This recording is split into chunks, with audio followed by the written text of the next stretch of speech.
Hey guys, I hope you're getting this before you walk out of your home. And I really do hope that you get this so that it becomes part and parcel of how you look forward to your day and how you work through some of the challenges that are going to present themselves today. And yes, God is in the midst. It says in Luke chapter 12, verse 40, when someone has been given much, much will be required in return. And I want to look at the words in return, because the gift has a point of return.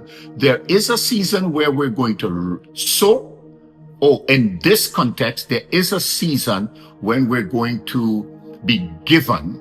And then there is a season when there's going to be when God is going to be looking for a return. And I'm wondering sometimes, I'm just wondering sometimes if when we've been given, we're thinking about the return date. I wonder if we're thinking that God is coming back and asking, like the guys with the talent, what have you done with what I have given?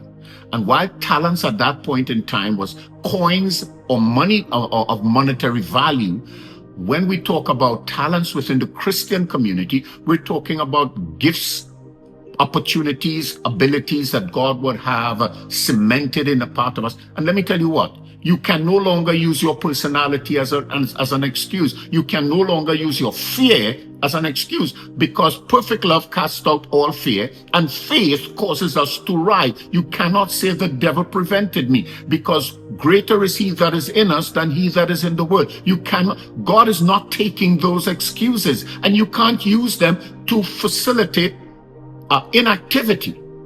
You've been given the Spirit of God. You've been given Jesus. They are the motivators. They are the enlighteners of the thing we've been given.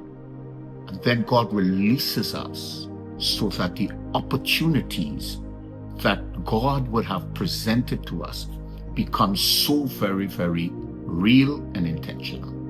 Hey guys, today there are going to be several opportunities for you to utilize the gifts God has given you, the life God has given you, the expression and explanations God has given to you, the revelation God has given to you, the identity you found in Christ. I ask you to use it for the honor and glory of God. God bless.